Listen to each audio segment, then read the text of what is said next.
Hello students, हम लोग देख रहे थे पोलराइजेशन, है ना, मतलब पोलर और नॉन पोलर डायलेक्ट्रिक्स देख लेते हैं। ये टॉपिक कंप्लीट हो गया हमारे, ठीक है। तो 2 दिन टॉपिक कर लिए। इसके जो पीडीएफ है वो मैं व्हाट्सएप ग्रुप पे सेंड कर दूंगी, ठीक है। वहाँ पे पीडीएफ रह रहा है सेंड करने का, कल सेंड कर दूंगी। मैं याद करके मेरे दिमाग से निकल गई थी, ठीक है। तो आज हम नया टॉपिक शुरू करेंगे, कैपेसिटेंस। आई होप कि आपको पोलराइजेशन से रिलेटेड कोई डाउट्स नहीं होंगे, ठीक है। अगर हैं तो आप अपनी क्वेरीज मेरे को पर्सनली भी भेज सकते हैं, ग्रुप में भी भेज सकते हैं, कॉल करके भी पूछ सकते हैं, कोई दिक्कत नहीं है। बट क्वेरीज तो तब आएंगी ना जब आप पढ़ोगे।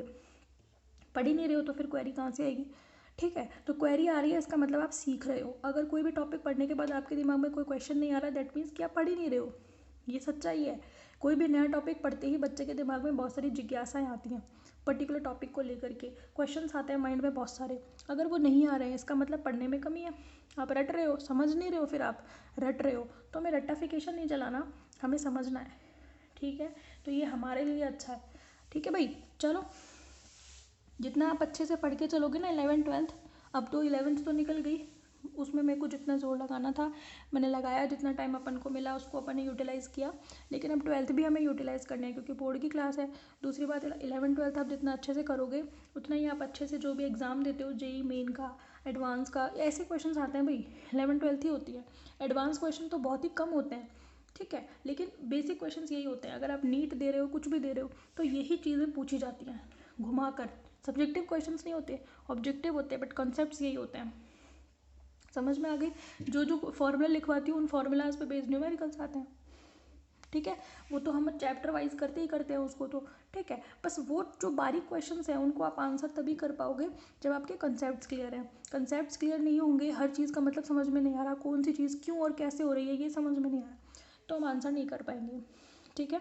तो पोलर और नॉन पोलर डायलेक्ट्रिक्स में बेसिक डिफरेंस क्या है, पोलर और नॉन पोलर डायलेक्ट्रिक्स क्या होते हैं, कंडक्टर्स क्या होते हैं, इंसुलेटर्स क्या होते हैं, फ्री चार्ज क्या होते हैं, बाउंड चार्ज क्या होते हैं, ये सारी चीज़ें हम लोग कर चुके हैं, ठीक है। तो आई होप आपको चीज़ें क्लियर हो गई होंगी। कल हमने देखा था कि पोलराइजेशन ऑफ डायलेक्ट्रिक सब्सटेंस क्या होते हैं, लीनियर यूनिडायरेक्शनल डायलेक्ट्रिक सब्सटेंस क्या होते हैं, इसके अलावा इलेक्ट्रिक ससेप्टेबिलिटी भी हमने देख ली थी। तो आज हम देखेंगे कैपेसिटेंस। तो आज का हमारा जो टॉपिक है वो है capacitance of conductor. Capacitance conductor का ही होता है, इंसुलेटर का नहीं होता। कब कैपेसिटेंस क्या होता है, कैपेसिटेंस होता है किसी भी कंडक्टर की करंट को एक्सेप्ट करने की कितनी कैपेसिटी है, वो कैपेसिटेंस होता है। मतलब अगर हम एक मोटी मोटी डेफिनेशन अगर हम एक्सेप्ट करने की कोशिश करें, उसको अपने दिमाग में बैठाने की कोशिश करें, तो इस वर्ड का जो मतलब है ना कैपेसिटेंस का, वो यही है कि कोई भी कंडक्टर कितना अधिकतम करंट झेल सकता है, कितना अधिकतम करंट वो अपने अंदर रख सकता है। करंट रखने का मतलब कितना चार्ज स्टोर कर सकता है, ठीक है। कैपेसिटेंस या कैपेसिटर का काम होता है चार्ज को स्टोर करना। चार्ज स्टोर करने का मतलब क्या होता है, करंट स्टोर करना। तो कोई भी कंडक्टर जितना मैक्सिमम करंट स्टोर कर सकता है, जितना मैक्सिमम करंट या चार्ज स्टोर कर सकता है, वो उसकी कैपेसिटी कहलाती है। जैसे कैपेसिटी को आप ऐसे समझ सकते हो कि भाई आपकी भी तो खाने की लिमिट है ना, आप भी तो एक लिमिट जितना खा सकते हो ना। ये तो नहीं है कि एक आप मतलब 15-20 साल के बच्चे को 10-20 रोटी डाल दोगे तो वो 10-20 रोटी थोड़ी ना खा जाएगा, उसकी कैपेसिटेंस है ही नहीं इतनी। सेम वैसे ही कंडक्टर की भी अपनी कैपेसिटेंस होती है, उसकी भी एक लिमिट होती है कि वो कितना करंट ले सकता है और कितना करंट दे सकता है। तो ये जो उसकी धारिता है या उसकी झेलने की जो क्षमता है, वो क्या कहलाती है, कैपेसिटेंस। ये तो हो गई सिर्फ एक वर्ड से जो हम डेफिनेशन ले सकते हैं, ये तो वो ही, लेकिन ये कोई ऑथेंटिक डेफिनेशन नहीं है, यानी कि फिज़िक्स के हिसाब से डेफिनेशन नहीं है, ये सिर्फ वर्ड के हिसाब से डेफिनेशन है। फिज़िक्स क्या कहती है, फिज़िक्स ये कहती है कि हमें पता है कि कोई भी कंडक्टर जो होता है उसमें जो करंट फ्लो होता है वो किसकी वजह से होता है, इलेक्ट्रॉन्स की वजह से। जितने ज़्यादा उसमें फ्री इलेक्ट्रॉन्स होंगे, वो सारे के सारे फ्री इलेक्ट्रॉनों की वजह से उसमें क्या फ्लो होता है, करंट फ्लो होता है।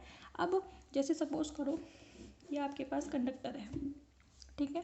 कंडक्टर है तो इसका मतलब इसमें पॉजिटिव आइंस तो हैं, लेकिन इसमें कुछ फ्री इलेक्ट्रॉन्स भी हैं जो कि कंटिन्यूअसली इसमें क्या करते हैं, मूव करते रहते हैं। और due to these free electrons there will be flow of current. अब वो डिपेंड करेगा कि इलेक्ट्रॉन कहाँ फ्लो कर रहे हैं, उसके अपोजिट डायरेक्शन में करंट फ्लो करेगा। अगर इलेक्ट्रॉन्स के फ्लो होने की डायरेक्शन ये है तो करंट के फ्लो होने की डायरेक्शन ये होगी। तो आप जानते ही होंगे कि धारा की जो दिशा होती है हमेशा इलेक्ट्रॉनों की दिशा के अपोजिट होती है, विपरीत होती है ना, ये तो पता होगा आपको।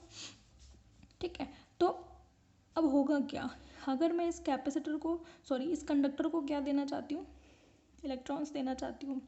ठीक है, तो क्या होगा, अगर मैं इसको इलेक्ट्रॉन्स दूंगी तो इसमें पहले से जो इलेक्ट्रॉन्स मौजूद हैं वो इलेक्ट्रॉन्स इस आने वाले इलेक्ट्रॉन्स को क्या आने देंगे, क्या नहीं आने देंगे भाई, क्योंकि दोनों के बीच में क्या काम करेगा, प्रतिकर्षण बल काम करेगा।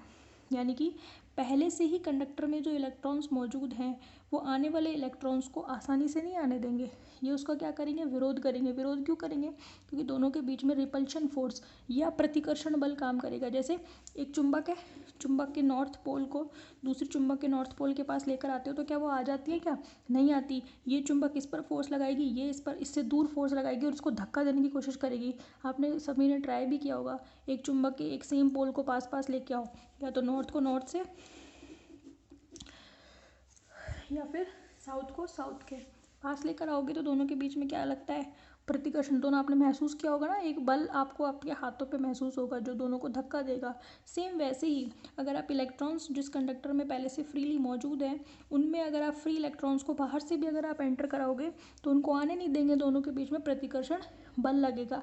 लेकिन फिर भी हम चाहते हैं कि हम इलेक्ट्रॉन्स दें, ये तो नहीं चाहता, ये खुद तो नहीं लेगा, लेकिन हम चाहते हैं कि हम इसको दें, तो हमें क्या करना पड़ेगा, ज़बरदस्ती इसको देने के लिए कुछ कार्य करना पड़ेगा। Work done opposite to these electrons, opposite to the force of these electrons, जो पहले से हैं उनके विरुद्ध हमें क्या करना पड़ेगा, काम करना पड़ेगा और हमें वर्क करना पड़ेगा, जिसकी वजह से क्या होता है कि इस कंडक्टर की काइनेटिक एनर्जी बढ़ जाती है। क्या होता है भाई, kinetic energy increased. Kinetic energy increase मतलब सब्सटेंस की काइनेटिक एनर्जी क्या होती है, इंक्रीज हो जाती है। सब्सटेंस की काइनेटिक एनर्जी इंक्रीज होने की वजह से पोटेंशियल भी इंक्रीज हो जाती है, यानी कि पोटेंशियल भी क्या हो जाता है, बढ़ जाता है। क्यों बढ़ा, क्योंकि इलेक्ट्रॉन्स इसके पास पहले से मौजूद थे, हम बाहर से इलेक्ट्रॉन्स दे रहे हैं तो ये आने वाले इलेक्ट्रॉन्स को क्या कर रहा है, उनका विरोध कर रहा है आने का। ठीक है, लेकिन फिर भी अगर हमें देना है तो हमें क्या करना पड़ेगा, हमें फोर्स लगाना पड़ेगा, उस बल के विरुद्ध हमें कार्य करना पड़ेगा। और वो किया गया कार्य जो वर्क डन होगा that will stored in the particle in form of kinetic energy and potential energy. तो काइनेटिक एनर्जी भी बढ़ेगी, पोटेंशियल भी इंक्रीज होगा। किसकी वजह से हुआ, चार्ज देने की वजह से। ठीक है, बाहर से एक्स्ट्रा चार्ज देने की वजह से सब्सटेंस की काइनेटिक एनर्जी और पोटेंशियल दोनों इंक्रीज हो जाते हैं। ठीक है, इसी से क्या डेफिनेशन निकल कर के आती है, कैपेसिटेंस की।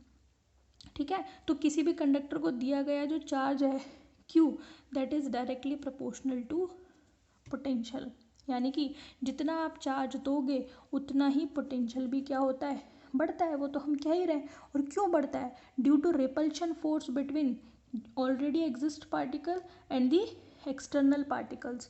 जो एक्सटर्नल चार्ज पार्टिकल दे रहे हो दोनों के बीच रिपल्शन फोर्स काम करता है, जिसकी वजह से काइनेटिक एनर्जी बढ़ती है और पोटेंशियल भी बढ़ता है। जितना देते जाओगे पोटेंशियल भी बढ़ता जाएगा, क्योंकि आपको वर्क भी तो ज़्यादा करना पड़ेगा।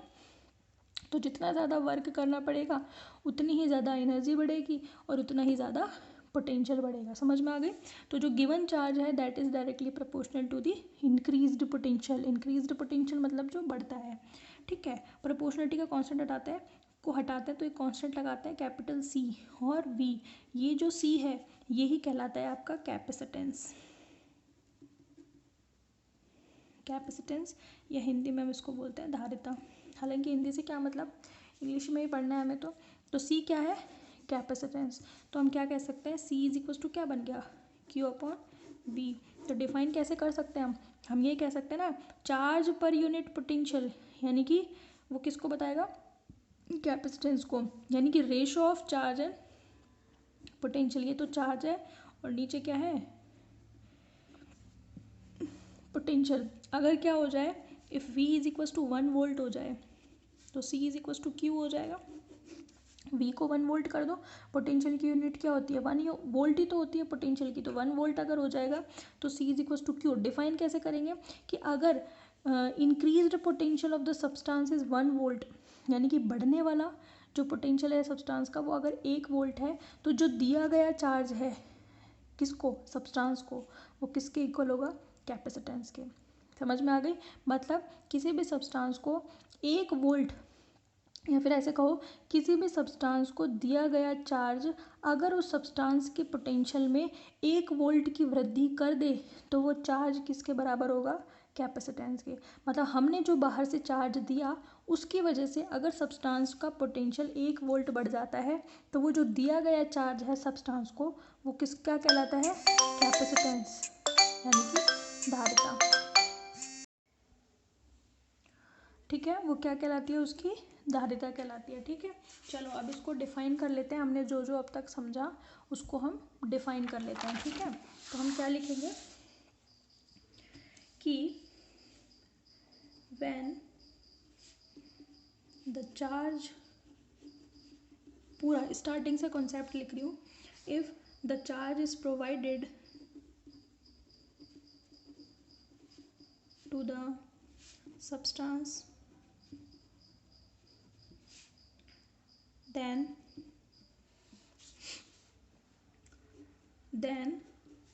this given charge is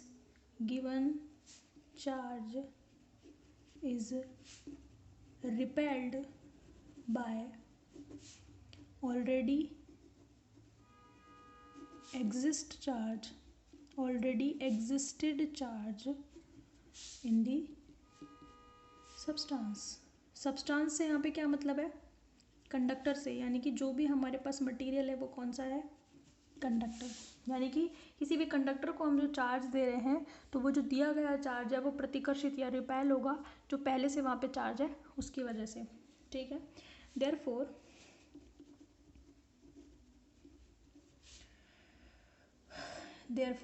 the increasing charge, therefore for ऐसे लिखना, therefore for increasing charge we have to do work, यानी कि हमें वर्क करना पड़ेगा, we have to do work against this repulsion force,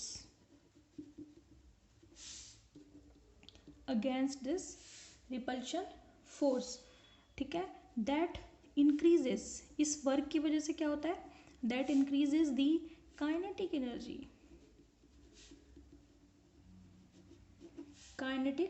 energy of substance,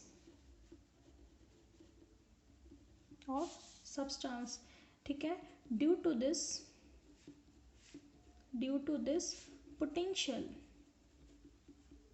potential of substance also increases। ठीक है, ये तो हो गया पूरा हमारा कॉन्सेप्ट की कैपेसिटेंस कहाँ से निकल करके आया। ठीक है, अब हम कहेंगे therefore given charge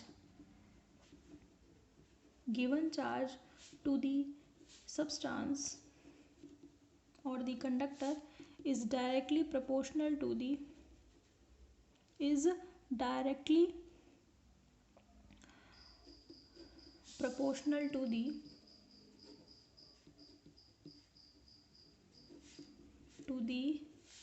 potential increased,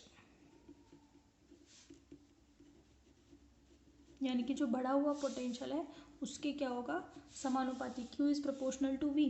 proportionality को हटाएंगे, कांस्टेंट लगाएंगे C, तो यहाँ पर ये जो C है दैट इज कॉल्ड कैपेसिटेंस। क्या है ये, कैपेसिटेंस। तो आप क्या लिखोगे, therefore C is equals to Q upon V, ये आपके पास C निकल करके आ गया। ठीक है, तो आप नीचे क्या लिखोगे, if V is equals to 1 volt then C is equals to Q। तो आप कैसे डिफाइन करोगे कि if charge is given to the substance then potential is 1 volt then this charge Q is said to be capacitance. तो आप क्या कहोगे, किसी भी सब्सटेंस का चार्ज जो हमने दिया है उसको देने से अगर 1 वोल्ट पोटेंशियल बढ़ जाता है तो वो जो दिया गया चार्ज है वो किसके बराबर होगा, कैपेसिटेंस के। तो हम क्या लिखेंगे, therefore if due to charge or due to given charge potential of the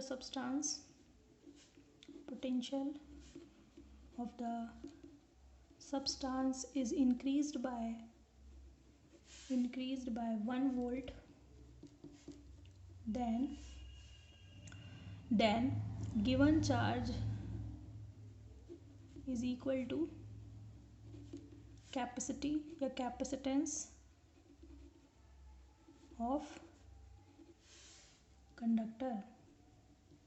यही क्या कहलाता है उसका, मतलब 1 वोल्ट बढ़ जाए अगर उसका पोटेंशियल किसकी वजह से, दिए गए चार्ज की वजह से, तो वो उसका क्या कहलाती है, कैपेसिटेंस कहलाता है। समझ में आ गई।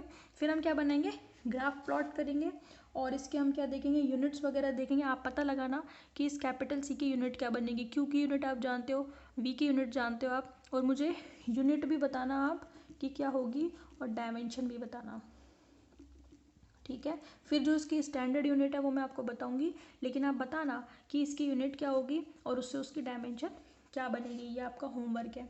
फिर हम आगे के इसका टॉपिक जो है शुरू करेंगे। Okay, thank you.